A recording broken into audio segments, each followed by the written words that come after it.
السلام علیکم ورحمۃ اللہ وبرکاتہ علی بھائی. جی وعلیکم السلام ورحمۃ اللہ وبرکاتہ. ولا حول ولا قوت الا باللہ. اللہم صلی علی محمد وعلی آل محمد. بلال بھائی، میرا خیال ہے کہ آج کے باقاعدہ کوسچنز آنسرز کا سلسلہ شروع کرنے سے پہلے جو پشاور کا انسیڈنٹ ہوا ہے اس کو میں تھوڑا سا ڈسکس کر لوں. ظاہر ہے کہ اس وقت ہم لوگ غم کی کیفیت میں ہیں. اسکرین اپنی فل کر دیں.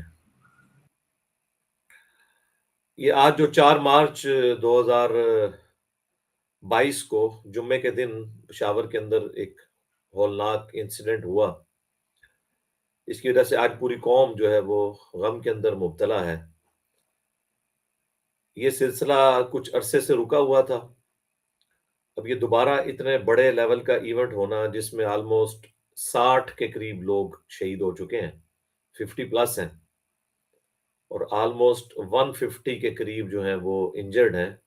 ظاہر ہے وہ بھی ان کے ساتھ لائف ٹائم کی انجری اٹیچ ہو جاتی ہے، جس قسم کی وہ بال بیرنگ والا ایشو اس میں انوالو ہوتا ہے. اس پوری صورتحال کے اوپر انشاءاللہ میں تفصیلی گفتگو تو اتوار والے دن کروں گا. آج تو میری کیفیت بھی ایسی نہیں ہے کہ میں اسے اس طرح رسپانس کر سکوں. ظاہر ہے کہ ایک تکلیف دہ چیز ہے. اس میں میری طرف سے تو سب سے پہلے جو لوگ شہید ہوئے ہیں ان کے گھر والوں کے ساتھ تعزیت ہے کہ اللہ تعالیٰ آپ کے شہداء کی مغفرت کرے اور آپ کو اس غم کے اوپر صبر کرنے کی توفیق دے، اس صبر کے اوپر اجر عظیم عطا فرمائے. اور جو لوگ زخمی ہیں اللہ تعالیٰ انہیں جلد از جلد صحت یاب کرے. باقی ظاہر ہے کہ پاکستان اس وقت کیا عرصہ دراز سے دشمن جو قوتیں ہیں ان کے زیر اثر اس طرح کی تکلیف سے گزر رہا ہے. اور یہ بات حقیقت ہے کہ ابھی کافی کچھ جو ایشوز ہوتے ہیں وہ ہماری سیکیورٹی کے ادارے اسے ایڈریس کر لیتے ہیں، لیکن بہرحال ابھی بھی ہماری سیکیورٹی کا سسٹم فول پروف نہیں ہے. یہ افسوس سے ہمیں کہنا پڑتا ہے، دکھ کی بات ہے. اس کو مزید بہتر کرنے کی ضرورت ہے. اس طرح کے مواقع کے اوپر لوگ کامنٹس دیتے ہیں کہ جی دیکھیں جو بندہ مرنے کے لیے آیا ہوا ہے اس کے آگے کوئی بند نہیں باندھا جا سکتا. اس طرح کے اگر ہم لیم ایکسکیوزز رکھیں گے پھر تو ہم کبھی بھی کسی بھی جگہ پر اس طرح کا انسیڈنٹ ہونے سے روک نہیں پائیں گے. تو اس کے لیے پھر کوئی پلان تیار کریں. یہ بات تو ٹھیک ہے کہ اب جو بیچارے پولیس والے باہر کھڑے ہوئے ہیں ان کو تو اتنا ٹائم ہی نہیں ملا کہ وہ رسپونڈ کر سکیں آنے والے کو. وہ اتنا تیزی سے آیا، میں نے سی سی ٹی وی کیمرے میں اس کی جو ویڈیو دیکھی ہے جتنی تیزی کے ساتھ وہ انٹر ہوا ہے، تو کوئی بھی ہوتا اس طریقے سے اسے رسپانس کرنا ان ٹائم یہ بڑا مشکل کام تھا. میں نے اس کے اوپر جو غور و تفکر کیا ہے اس کا سلوشن یہی ہو سکتا ہے سیکیورٹی کے پوائنٹ آف ویو سے، ایٹ لیسٹ 3 لائن آف ڈیفense ہونی چاہیے، اور ہر جو ڈیفenس کی لائن ہے اس میں مکمل چیکنگ کرنے کے بعد اگلا دروازہ کھلے پھر لوگ انٹر ہوں. اب یہ ہے تو تھوڑا مشکل کام ہے لیکن ناممکنات میں سے نہیں ہے. تھوڑی سی ایفرٹ پٹ کرنے سے جہاں پہ سینکڑوں لوگ نماز پڑھنے آ رہے ہیں وہاں پہ تھوڑی یہ ایفرٹ پٹ کر لی جائے کہ مسجد کے مین گیٹ تک پہنچنے کے لیے کم از کم 3 بیریئر ہوں. پہلے بیریئر کے اوپر سیکیورٹی چیک کے بعد دروازہ کھلے اور پھر لوگ انٹر ہوں، پھر دوسرے گیٹ کے اوپر بھی سیکیورٹی چیکنگ کے بعد انٹر ہوں، اور یوں پھر تیسرے کے اوپر بھی انٹر ہوں چیکنگ کے بعد، تاکہ اگر پہلے گیٹ کے اوپر کوئی اس قسم کی ایکٹیویٹی پرفارم کرتا ہے کہ جو ڈیفenس پہ لوگ کھڑے ہیں انہیں شہید کر دیتا ہے، ایٹ لیسٹ دوسرا گیٹ والا تو پھر گیٹ نہیں کھولے گا، کیونکہ اسے بندوق کی آواز، گولی کے چلنے کی آواز، بھاگ دڑ کی آواز خود بخود آ جائے گی. اگلا گیٹ تو کھلے گا نہیں اس کے لیے، تو پھر وہ جو کچھ بھی اس نے کرنا ہے حرام موت مرنا ہے وہ باہر ہی مرے گا. ایٹ لیسٹ اندر جو نمازی ہیں وہ تو بچ جائیں گے، اور خدا نخواستہ اگر دوسرے گیٹ سے بھی نکل جاتا ہے تو تیسرے گیٹ پہ تو وہ رک ہی جائے گا. میرے اعتبار سے تو پہلے گیٹ سے ہی صرف گزر سکتا ہے، زیادہ سے زیادہ دوسرے سے وہ گزر ہی نہیں سکتا. مکمل تلاشی لی جائے، اور اس میں جامع تلاشی جو ہے وہ ہاتھوں کے ساتھ کی جائے، اکوپمنٹ کے ساتھ ساتھ. صرف گیٹ سے گزار لینے سے کچھ نہیں ہوگا. یہ عام جو دروازے سیکیورٹی کے لگے ہوتے ہیں نا، یہ خاص حد تک ہی ڈیٹیکٹ کرتے ہیں، اس سے زیادہ نہیں کرتے. سب سے بیسٹ جو سیکیورٹی چیک ہے وہ ہاتھوں کے ساتھ ہے، اور مکمل ٹرینڈ جو لوگ ہیں نا، وہ ٹریننگ ایک دن میں ٹریننگ آپ کو مل جائے گی کس طریقے سے آپ نے ٹچ کر کے اندر آنے دینا ہے. تو ایٹ لیسٹ اگر کوئی اس طرح کی ایکٹیویٹی پرفارم کرے تو جو گیٹ پہ کھڑے ہوئے لوگ ہیں وہی شہید ہوں، اندر مین نمازیوں تک تو نہ پہنچے ایسا معاملہ. سی سی ٹی وی کیمرے کے ذریعے بھی یہ ساری چیزیں دیکھی جا رہی ہوں. اب سی سی ٹی وی کیمرے صرف اس لیے رہ گئے ہیں کہ انسیڈنٹ ہونے کے بعد ہم جو ہے نا وہ دکھا سکیں کہ دیکھیں یہاں سے ہی بندہ انٹر ہوا تھا، اس شکل کا تھا، وہ اپنا کام ڈال کے چلا گیا.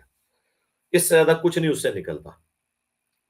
سی سی ٹی وی کیمرے ہر گیٹ کے اوپر نصب ہونے چاہیے، اور ایک کنٹرول روم ہونا چاہیے ایٹ لیسٹ جو جامع مسجد ہے ان کے اندر. اگر پہلے گیٹ کے اوپر کوئی اس طرح کی ایکٹیویٹی آبزرو ہوتی ہے تو ایک الارم ہونا چاہیے جو بجے، جس سے سب کے سب لوگ جو ہے نا وہ ہوشیار ہو جائیں کہ اس طرح کی کوئی ایکٹیویٹی گیٹ کے اوپر پرفارم ہو گئی ہے، تاکہ اگلے لوگ جو ہیں وہ اپنے کوئی بچت کا کوئی بندوبست کر سکیں. اور اس کے لیے ایمرجنسی ایگزٹ بھی مسجدوں میں ہونے چاہیے. اگر ایک طرف سے کوئی انٹرس ہوئی ہے تو دوسری طرف سے لوگوں کو نکالا جا سکے. اب یہ سارے ادارے ہمارے ملک میں بنے ہوئے ہیں، یہ کوئی ایسی راکٹ سائنس نہیں ہے جو میں آپ کو بتا رہا ہوں. لیکن افسوس کی بات، کروڑوں روپے کی بلڈنگز بنتی ہیں لیکن نہ تو وہاں پر کوئی آگ بجھانے والا انسٹرومنٹ موجود ہوتا ہے، نہ کوئی ایمرجنسی گیٹ موجود ہوتا ہے، نہ سی سی ٹی وی کیمرے کے ساتھ وہ الارمنگ سسٹم لگا ہوتا ہے. یہ تھوڑا سا خرچہ اگر شروع میں کر لیا جائے تو یہ ایشو ایڈریس ہو سکتے ہیں. باقی یہ اب ہمارے جو منسٹرز، حکومتی عہدے داران اور ہمارے جو سیکیورٹی اداروں کے جو ریپریزنٹیٹیو آ کے ہمیں ابھی بھاشن دیں گے کہ جی پاکستان کے دشمن بہت ہیں جی، اور جی پاکستان کے دشمنوں کی سازش ہے. تو دشمن ہمیشہ سازش ہی کرتا ہے، وہ آپ کے لیے کوئی پلیٹ میں رکھ کے لڈو تو نہیں لا کے آپ کو دے گا. یہ کہانیاں کرانی اب چھوڑ دیں. میں سمجھتا ہوں کہ ہم لوگ اگر اپنا اپنا کام کرنا شروع کر دیں نا، بجائے ادھر ادھر لچ تلنے کے، جو ایکچوئل ہماری ڈیوٹیز ہیں نا میں اشارتاً بات کر رہا ہوں کیونکہ چونکہ یہ باتیں پھر بعض اوقات لوگوں کو سخت لگتی ہیں، لیکن یہ ریالٹی ہے کہ جب تک ہم اپنی غلطیوں سے سبق نہیں سیکھیں گے، ہم اپنی انرجیز کن کاموں میں لگا رہے ہیں. ہمارے سیکیورٹی ادارے، ہماری ایجنسیز ری وزٹ کریں اپنی پالیسیز کو کہ ان کی انرجیز کن کاموں میں لگ رہی ہیں، جو ان کی پرائمری ڈیوٹی ہے وہ پوری کر رہے ہیں یا نہیں کر رہے، یا اسے کیجول لیا ہوا ہے اور ان ڈیوٹیز کو پوری کر رہے ہیں جس کا ان سے لینا دینا ہی کوئی نہیں ہے. تو اگر اس طریقے سے کوئی کر رہا ہے تو اپنی نوکری تو کوئی نہیں حلال کر رہا، حرام ہی کر رہا ہے، اگر اس کی جو پرائمری ڈیوٹی ہے وہ اس کو صحیح طریقے سے پورا نہیں کر رہا. یہ نہ ہو کہ ہمارے انفارمیشن منسٹر صاحب بھی انفارمیشن منسٹر بنے ہوئے ہوں، ہمارے ریاستی اداروں کے جو ریپریزنٹیٹیو ہیں وہ بھی انفارمیشن ہی آگے دے رہے ہوں کہ جی اتنے شہید ہو گئے، اتنے زخمی ہو گئے، ہاسپٹل پہنچ گئے. بھئی اس میں کون سا کمال ہے؟ یہ تو رپورٹ آپ کو صحافی بہتر دے دیں گے. آپ یہ بتائیں کہ آپ نے کیا کیا ہے اور مستقبل میں آپ اسے کس طرح ایڈریس کریں گے. کیونکہ یہ جو اس وقت انٹرنیشنل پالیٹکس شروع ہو چکی ہے نا، رشیا اور امریکہ کی، یہ دو بڑے ہاتھیوں کی جو لڑائی، اور جو میں بار بار کہہ رہا ہوں کہ ہمیں کسی سسٹم کا حصہ نہیں بننا چاہیے. اور لوگ بھی بیچارے بولے ہیں، وہ کہتے ہیں نہیں جی پرائم منسٹر صاحب کی سٹیٹمنٹ آ گئی ہے جی، پاکستان کا واضح پالیسی بیان آ گیا. او میرے بھائی، یہ اسی طرح کے بیانات ہیں جو بیانات مختلف اوقات میں آپ کو ملتے رہتے ہیں کہ ہمارا سیاست سے کوئی تعلق نہیں ہے، لیکن یہ بیان صرف میڈیا پہ آگے ہوتا ہے، سب کا تعلق سیاست میں موجود ہوتا ہے. تو اندر خانے معاملات اور ہوتے ہیں، اس طرح کی سٹیٹمنٹس اور ہوتی ہیں. ہمیں تو سارا فرسٹ ہینڈ نالج ہوتا ہے، لیکن ہم بس ایک خاص لمٹ کو کراس نہیں کرتے، اس وجہ سے کہ ظاہر ہے کہ ہم چاہتے ہیں کہ اصلاح کا دروازہ بند نہ ہو. تو اب اس طرح کے جب معاملات ہیں تو ظاہر ہے دشمنوں کو تو موقع ملے گا کہ وہ تو اپنا پھر بدلہ اتاریں گے نا. دنیا میں جہاں کی کوئی ایشو بنتا ہے پاکستان تو پہلے تختہ مشق بن جاتا ہے اس طرح کے سارے ایشوز کے اندر. اور ہم لوگ بس اب صرف جنازے پڑھنے کے لیے، دعائیں کرنے کے لیے، زخمیوں کو 5-5 لاکھ اور مرے ہوئوں کے لواحقین کو 10-10 لاکھ دینے کے لیے بیٹھے ہوئے ہیں. اور پھر یہ کتنے دکھ کی بات ہے کہ بار بار ایک خاص مکتب فکر کو ٹارگٹ کیا جا رہا ہے، یعنی اہل تشیع کو.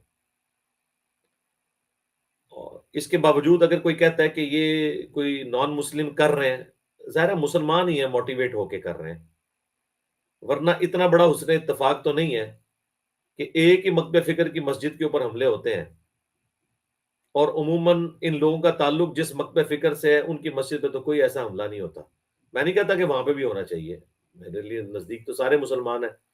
میرے نزدیک تو ایک پاکستان جیسے ملک کے اندر کوئی غیر مسلم بھی ہیں، ان کی عبادت گاہوں کے اوپر بھی کوئی اس طرح کا انسیڈنٹ نہیں ہونا چاہیے. لیکن مسلسل ایک ہی مکتب فکر کو جب ٹارگٹ کیا جائے تو ظاہر ہے کہ اس میں آپ سمجھ لیں کہ فرقہ وارانہ ایلیمنٹ تو ایڈ ہوا ہے. یہ موٹیویٹڈ لوگ ہیں جو ایک خاص مکتب فکر کو ٹارگٹ کیے ہوئے ہیں اور وہ اپنے زوم میں یہ سمجھ رہے ہیں کہ انہیں مار کے ہم اپنی جنت پکی کر لیں گے. اس طرح کرنے سے، کسی کی پرسیکیوشن کرنے سے، آپ ان کو ان کے عقائد کے اوپر مزید مضبوط کریں گے. اگر آپ واقعی سمجھتے ہیں کہ ان کی اصلاح کریں تو یہ کوئی طریقہ نہیں ہے اصلاح کرنے کا، کیونکہ اگر یہی کام انہوں نے کرنا شروع کر دیا تو پھر مجھے بتائیں کہ صورتحال کتنی بگڑ جائے گی. میں کریڈٹ دیتا ہوں جی اہل تشیع کو، حالانکہ میں ایک سنی پلیٹ فارم سے بات کر رہا ہوں، تو سنی سے مراد بریلوی دیوبندی اہل حدیث نہیں، یہ تو فرقہ باز ہے. سنی سے مراد سنیت کا منہج. اس کے باوجود میں کہوں گا کہ جتنی ٹالرنس کا لیول ان کے اندر موجود ہے اہل تشیع کے اندر، تو ان کی داد ان کو دینی پڑتی ہے کہ یہ وائلنٹ نہیں ہوتے. اس کی وجہ صدیوں کی پرسیکیوشن ہے. یہ صبر و شکر کے ساتھ اپنے معاملات کو آگے لے کے چلتے ہیں. ورنہ یقین کریں جتنی آبادی ہے اہل تشیع کی پاکستان کے اندر اور جتنے ان کے اٹیچ لوگ موٹیویٹڈ ہیں، اگر خدا نخواستہ ان کے علماء، ان کے بڑے انہیں اسی قسم کی حرکتوں پہ ابھاریں تو میرا خیال نہیں کہ پاکستان کا کوئی شہر بچے کہ جس کے اندر مساجد کے اوپر حملے نہ ہو رہے ہوں. میں سلوٹ کرتا ہوں ان کو، ان کے صبر کو، کہ اس طرح کی ساری ایکٹیویٹیز کے بعد وہ زیادہ سے زیادہ ایک پروٹیسٹ کرتے ہیں، کوئی اس طرح کی ایکٹیویٹی پرفارم نہیں کرتے. اور ان کے مخالفین کو بھی میں کہوں گا کہ آپ نے بھی اگر اختلاف کرنا ہے تو میرے بھائی علمی اختلاف کریں، یہ کوئی روش نہیں ہے. اس طریقے سے آپ کیا کر لیں گے، کیا اچیو کریں گے مجھے بتائیں. نقصان کریں گے، ان کو اپنے عقائد کے اوپر مضبوط کریں گے. ظاہر ہے جو بندہ جان دیتا ہے کسی عقیدے کے لیے وہ مزید اس میں مضبوط ہوتا ہے. اس طرح سے آپ کسی کے نظریات کو بدل نہیں سکتے. دنیا میں ہر شخص کو اپنا عقیدہ رکھنے کی اجازت ہے، خواہ وہ مسلمان ہو خواہ کافر ہو، خواہ مسلمانوں کا کوئی بھی فرقہ ہو، خواہ کرسچنز کا کوئی فرقہ ہو، یہودیوں کا، ہندوؤں کا، ایون ایتھیسٹ کا. سب کو اجازت ہے کہ جب اللہ نے انہیں دنیا میں رزق دیا ہوا ہے، رکھا ہوا ہے. اس وقت بھی تو پریکٹیکلی مسلمان تو صرف 1.5 ارب ہیں، باقی تو آلموسٹ 6 ارب کے قریب جو ہیں وہ تو نان مسلم ہیں. اللہ تعالیٰ انہیں رزق دے رہا ہے نا. اللہ نے جب انہیں برداشت کیا تو آپ بھی یار برداشت کریں. کس طرف چل پڑے ہیں؟ تو ہم لاکھ کہیں کہ غیر مسلم اس کے پیچھے ہیں، ہوں گے یقیناً، لیکن بہرحال یہ موٹیویٹڈ لوگ یہیں کے ہی ہوتے ہیں جو یوز ہو رہے ہوتے ہیں. تو میرا خیال ہے اب پاکستان کی اتنی بڑی بڑی مساجد ہیں اہل تشیع کی. امام بارگاہ تو ویسے ہم لفظ استعمال کر رہے ہوتے ہیں، امام بارگاہ تو اس کے ساتھ متصل ہوتی ہے. اس کے بعد لکھا ہوتا ہے مسجد و امام بارگاہ. امام بارگاہ ان کی مسجد نہیں ہوتی، مسجد کے لیے وہ بھی مسجد کے لفظ استعمال کرتے ہیں. جس طرح اہل سنت کے ہاں مدرسہ اور مسجد اکٹھے ہوتے ہیں نا، وہاں پہ امام بارگاہ اور مسجد اکٹھے ہوتے ہیں. تو اہل تشیع کی مساجد ہوں، اہل سنت کی مساجد ہوں، اہل سنت کے جتنے آف شوٹ ہیں، بریلوی دیوبندی اہل حدیث، ایون قادیانیوں کی جو عبادت گاہیں ہیں، میں تمام کو یہ مشورہ دوں گا کہ آپ لوگ سیکورٹی اداروں کے اوپر بالکل اعتماد نہ کریں. یہ بیچارے کیا کریں گے؟ یہ روٹین سے باہر کھڑے ہوئے ہوتے ہیں، اتنے عرصے سے جمعے ہو رہے ہیں، ان کو پتا ہے کہ اب بھی یہ والا جمعہ بھی اسی طریقے سے گزر جائے گا. ایون ان کو بتا بھی دیا جائے تب بھی کیا کر سکتے ہیں؟ جو بندہ مرنے کے لیے آیا ہوا ہے یہ کیا کریں گے؟ تب وقت ہے کہ لائن آف ڈیفenس آپ انکریز کر لیں. فرسٹ لائن آف ڈیفenس کے اوپر تلاشی ہو، بالکل جب انشور آپ کر لیں تب گیٹ کھلے اور بندہ انٹر ہو، اور بندہ اندر انٹر کرتے ہی گیٹ بند کر دیں. اور اگر گیٹ کھلنے کے دوران بغیر تلاشی والا کوئی بندہ انٹر ہو رہا ہے نا، ظاہر ہے کہ آپ نے تلاشی والے کے لیے گیٹ کھولا، ساتھ ہی ایک دو بندے وہ بھی داخل ہو گئے جن کی تلاشی نہیں ہوئی تھی، تو ظاہر ہے پہلا لائن آف ڈیفنس تو انہوں نے توڑ دیا، لیکن اگلا لائن آف ڈیفنس نہیں وہ توڑ سکیں گے، کیونکہ سی سی ٹی وی کے اوپر لائیو ریئل ٹائم ڈیٹا آ رہا ہوگا،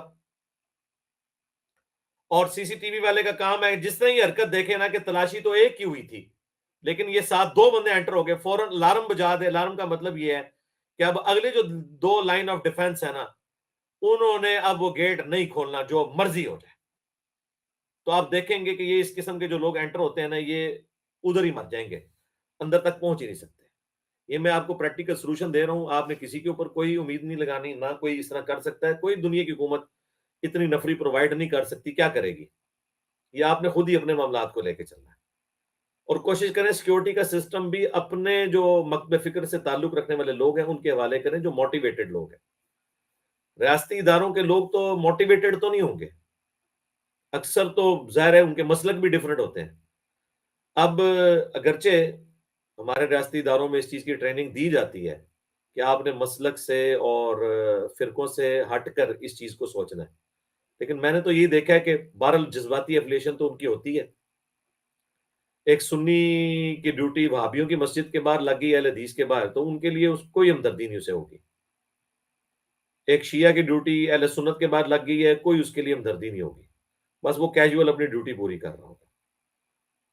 تو خدا کے لیے یہ اپنے معاملات کو خود ہی لے کے چلیں۔ اینڈ پہ میں جو شہید ہوئے ہیں ان کے لیے دعا کروا دیتا ہوں۔ اللہم انی اسألک بانک انت اللہ لا الہ الا انت الاحد الصمد الذی لم یلد ولم یولد ولم یکن له کفوا احد۔ اللہم صلی علی محمد وعلی آل محمد۔ اللہم اغفر لحینا ومیتنا وشاہدنا وغائبنا وصغیرنا وکبیرنا وذکرنا وانثانا۔ اللہم من احییتہ منا فاحیہ علی الاسلام ومن توفیتہ منا فتوفہ علی الایمان۔ اے اللہ جو لوگ اس واقعے کے اندر شہید ہوئے، اے اللہ تمام کی مغفرت فرما۔ جو لوگ اے اللہ زخمی ہوئے انہیں جلد از جلد شفائے کلی عطا فرما۔ شہداء کے لواحقین کو، زخمیوں کے لواحقین کو صبر اور اس صبر پہ اجر عظیم عطا فرما۔ اے اللہ پاکستان کو بالخصوص اور پورے عالم اسلام کو بالعموم اندرونی اور بیرونی خطرات سے محفوظ فرما۔ پورے عالم اسلام کو کفار کی سازشوں سے محفوظ فرما۔ اے اللہ ہماری، ہمارے ماں باپ کی، ہمارے بیوی بچوں کی، پوری امت کی تمام دینی دنیاوی جسمانی روحانی ظاہری باطنی پریشانیاں تکلیف مصیبتیں دکھ بیماریاں دشواریاں دور فرما۔ سبحان ربک رب العزت عما یصفون وسلام علی المرسلین والحمد للہ رب العالمین۔ جی بلال بھائی شروع کریں۔ جی کریں شروع جی۔ جی جی بسم اللہ الرحمن الرحیم۔ یہ علی بھی ہمارا پہلا سوال ہے کہ جمعہ میں عربی خطبہ کے دوران ہم پہلے ناف پر ہاتھ باندھتے ہیں اور بعد میں امام خاموش ہو جاتے ہیں، ہم ذہنوں پر، کیا یہ عمل درست سنت ہے؟ کوئی سنت نہیں ہے جی، یہ تو حنفیوں کے نزدیک بھی سنت نہیں ہے، یہ ایک طریقہ ہے جو چلتا آ رہا ہے۔ سنت یہ ہے کہ آپ نے خطیب کی طرف رخ کر کے بیٹھنا ہے، یہ ہے سنت، کیونکہ آپ تقریر کر رہے ہیں۔ لوگ قبلہ رخ منہ کر کے بیٹھے ہوتے ہیں، قبلہ رخ پروٹوکول ہے نماز کا۔ خطبے کے دوران خطیب کے گرد دائرے کی شکل میں لوگوں کو ہونا چاہیے، اور یہ عموماً آپ کو چیز نظر آئے گی اہل حدیث کی مساجد کے اندر۔ باقی لوگ تو اینڈ پہ ہی پہنچ رہے ہوتے ہیں۔ اہل حدیث کی مساجد میں چونکہ خطبے بھی انفارمیٹو ہوتے ہیں، قصے کہانیاں بہت کم ہوتی ہیں، قرآن و سنت بیان ہو رہا ہوتا ہے، اس لیے وہاں دیکھیں گے ان کی پبلک کی ٹریننگ بھی ہے کہ وہ خطیب کے ممبر پہ جانے سے پہلے پہلے مسجد میں پہنچ جاتے ہیں تاکہ پورا ثواب حاصل کریں۔ تو وہ اگر مسجد کے رائٹ کے لیفٹ کونے میں بھی کوئی بندہ بیٹھا ہوتا ہے نا، وہ قبلہ رخ نہیں، وہ امام کی طرف رخ کر کے بیٹھا ہوتا ہے۔ تو باقی یہ خطبے کے دوران اس طرح یہ کرنا نہیں۔ خطبے کے دوران صرف جس چیز سے منع کیا ہے نبی علیہ السلام نے، وہ سنن نبی داؤد میں حدیث ہے، احتبا کر کے بیٹھنے سے، یعنی دونوں ٹانگیں کھڑے کر کے یوں بیٹھنے سے، کیونکہ یہ ذرا ریلیکسنگ پوزیشن ہوتی ہے، اس میں یوں نیند آ جاتی ہے۔ ویسے یوں بیٹھنا سنت ہے۔ صحیح بخاری میں ہے کہ عبداللہ بن عمر کہتے ہیں کہ میں نے نبی علیہ السلام کو کئی دفعہ خانہ کعبہ شریف کے سین میں احتبا کی حالت میں دیکھا ہے، یعنی دو گھٹنے کھڑے کر کے اس کا ہلکا بنا کے، یہ سنت ہے۔ لیکن ابو داؤد میں حدیث ہے کہ خطبے کے دوران آپ نے ایسے نہیں بیٹھنا۔ خطبے کے دوران آپ نے اٹینٹو ہو کے بیٹھنا ہے، چاہے چار زانوں بیٹھیں جسے میں ہم کہتے ہیں پنجابی میں چوکڑی مار کے، یا تشہد کی پوزیشن میں بیٹھیں، جس طرح آپ ریلیکس بیٹھ سکتے ہیں بیٹھیں. مقصد بیٹھنا نہیں ہے، مقصد وہ خطیب کی طرف متوجہ ہونا ہے. جی نیکسٹ.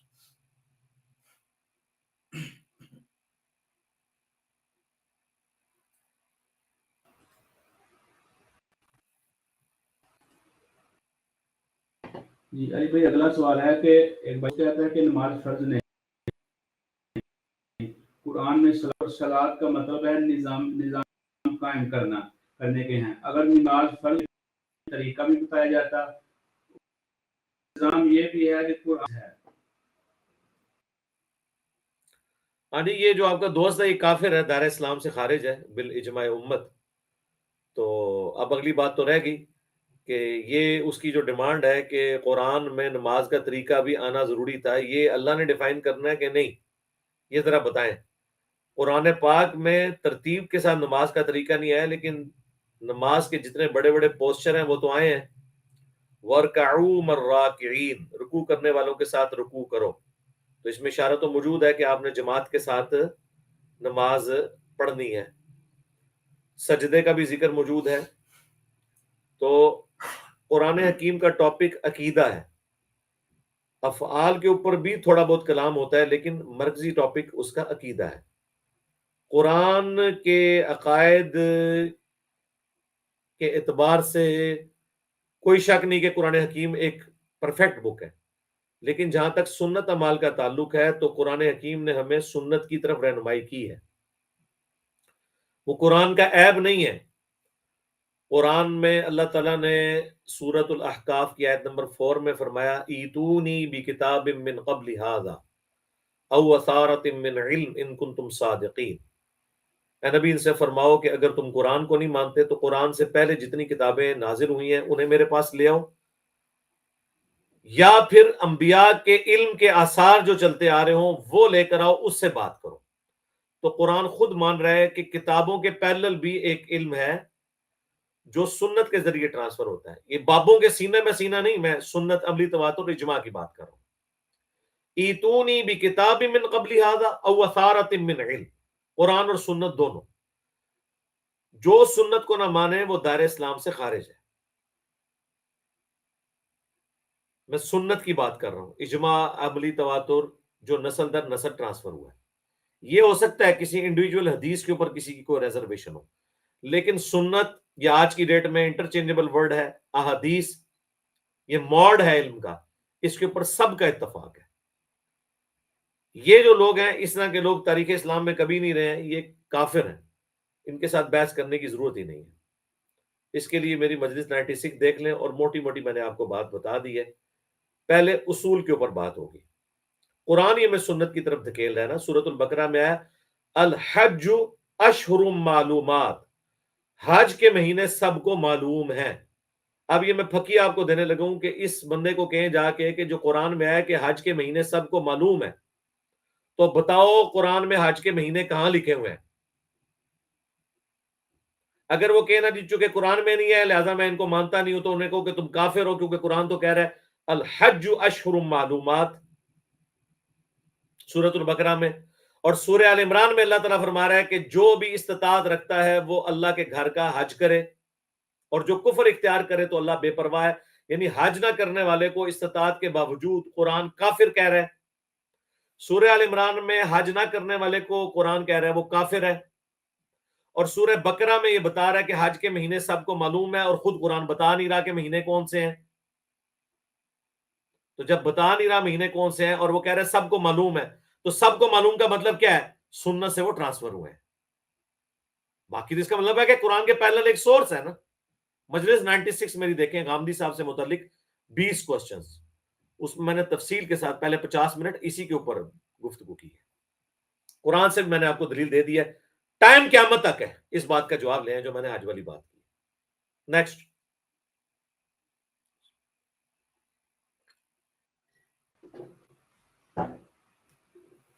جی علی اگلا سوال ہے کیا 4-5 لوگوں کا جنازہ ایک ساتھ پڑھا سکتے ہیں جبکہ وہ الگ الگ جگہوں پر دفن ہوں، جیسے کہ آپ علیہ السلام نے احد والوں کا جنازہ